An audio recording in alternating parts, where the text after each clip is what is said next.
Hi, this is Maria with Petals on Water. Um, Again, I have to apologize for being so delayed.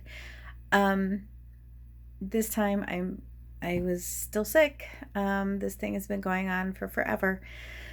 So, on good days, that's when I make videos and or catch up on things. So sometimes the videos really have to wait. I'm going to be making two videos today. So the next video will probably look same background, same shirt. That's it's not me wearing the same clothes like, a week later. Um, so it's just me trying to get everything done today, and I've had two different ideas in my head that I just wanted to get out. So today I am actually answering a question from a viewer who responded to my request for questions so that I had things to think about. I had different things to talk about. And their question was a pretty good one. It actually sparked a third question that I'm going to tack on as well.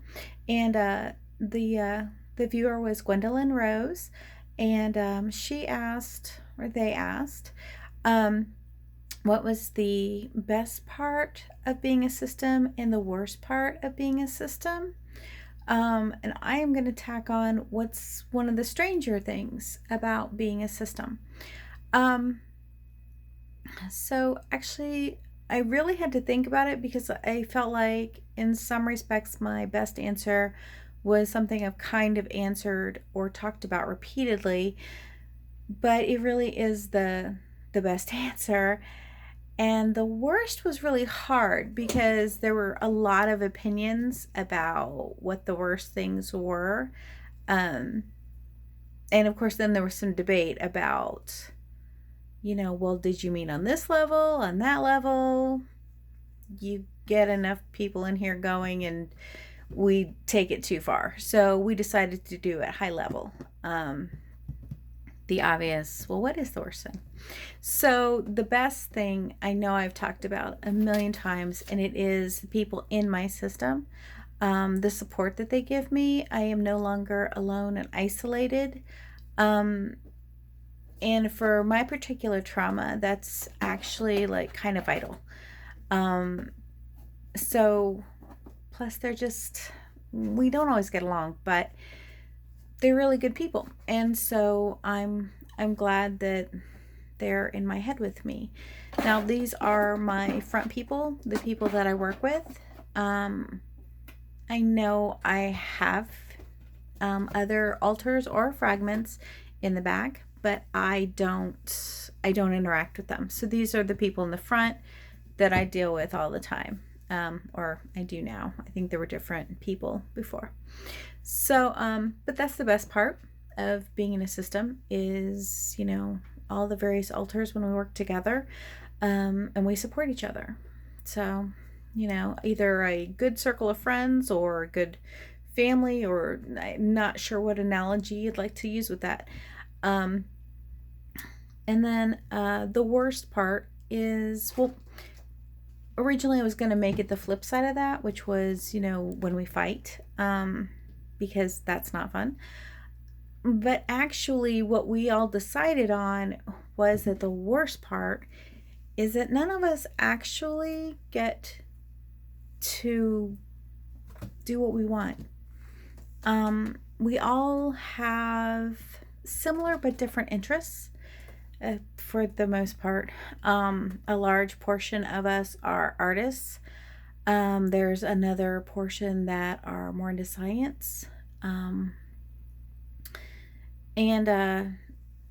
but none of us actually get a chance to really fulfill what we're doing.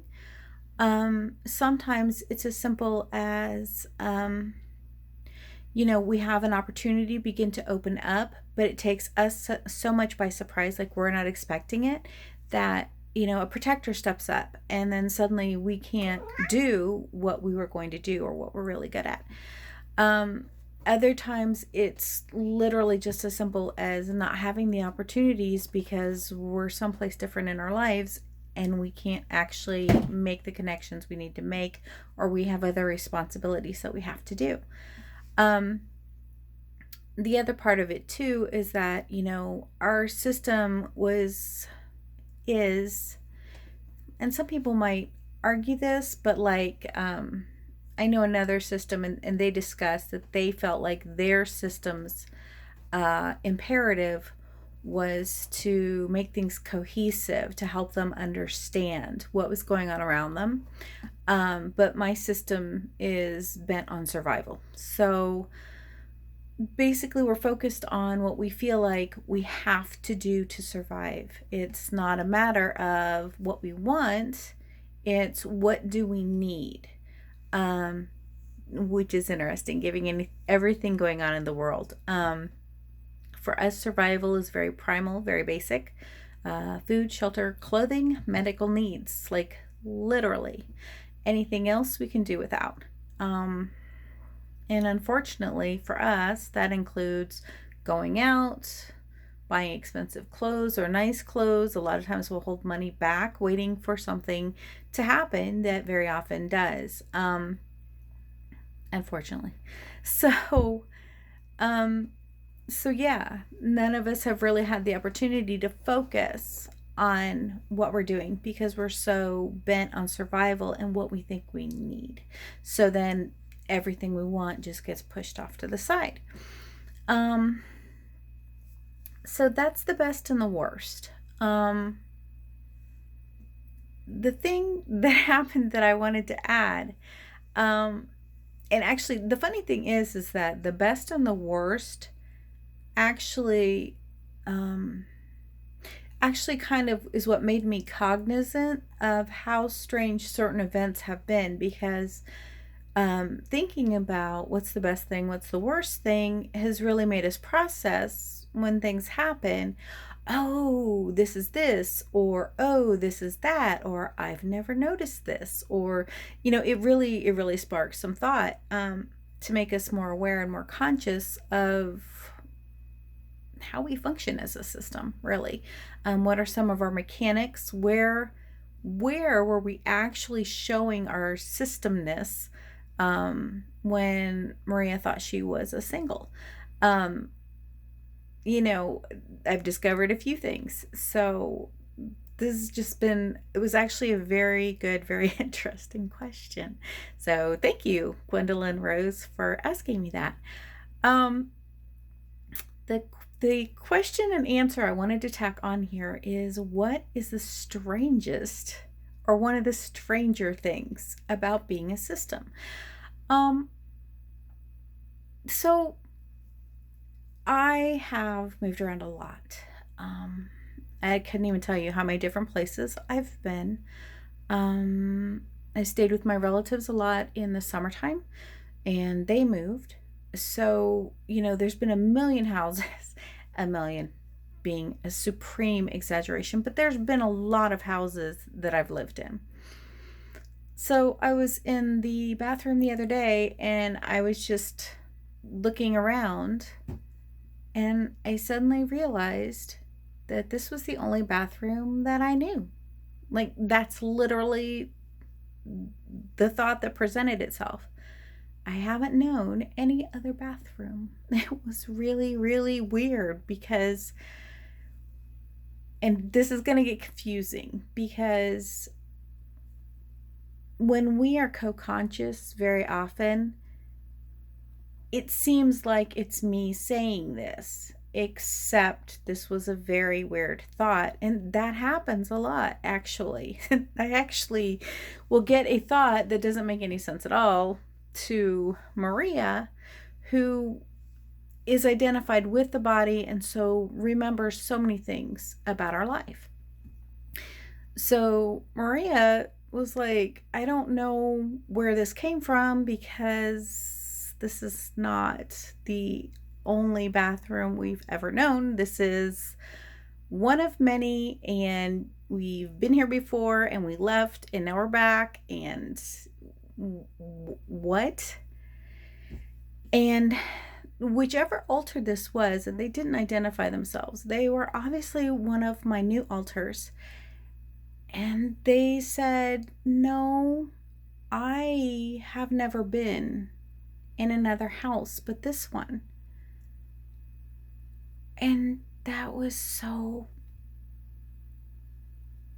jarring. It was so, oh, I don't have a good word. Jarring is the best thing I can think of.